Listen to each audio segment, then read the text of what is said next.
In any city, in any country, find any art supply store or painting studio that you can get yourself into.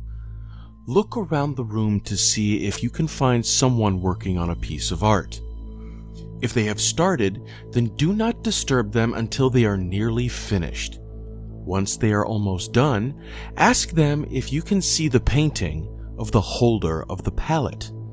The artist should freeze on the spot and turn to face you, a look of utter disbelief on their face.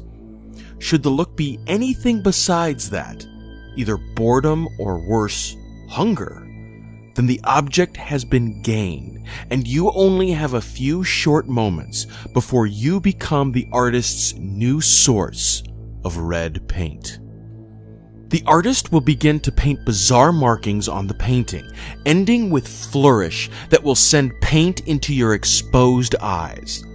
You may scream at this point. The pain from the paint will be like none you have ever felt from something contacting your eyes. When you regain your sight, you should find yourself in the landscape the artist was painting. You may freely explore your surroundings, for you will need to find the thing here that is different from the painting.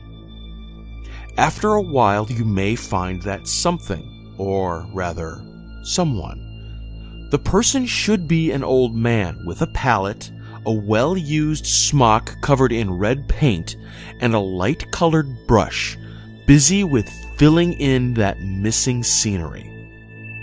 On the palette will be differently colored eyeballs, with every color in its collection but one.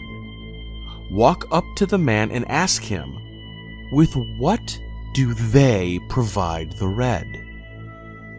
The man will begin to tell you, in a well-educated manner, the history of colors, how each one gained its name, the chemical compositions, on what each color had been used, and why they used the color.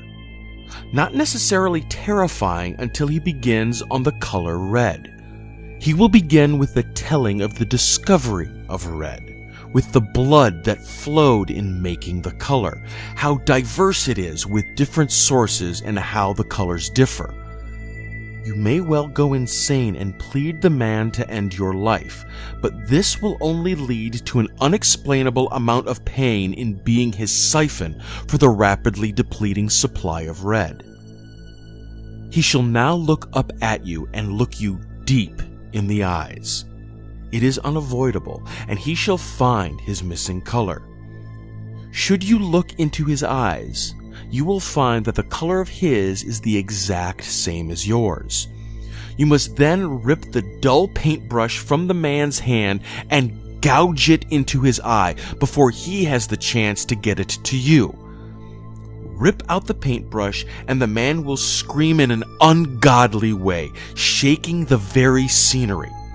He will attack you and begin to claw at your eyes.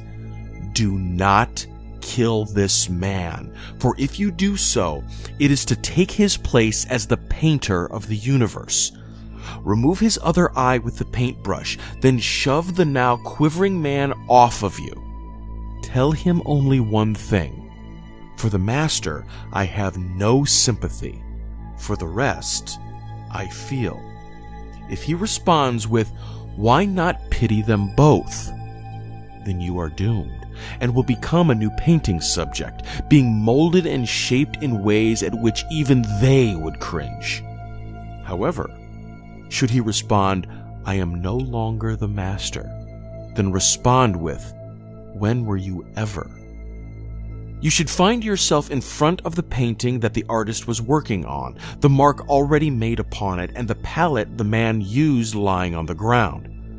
Pick it up and quickly leave, for the artist will wonder why you have ruined his work. This palette is object 167 of 538. The colors on it will pave the way. Whichever color you use, though, will end up crimson when they unite.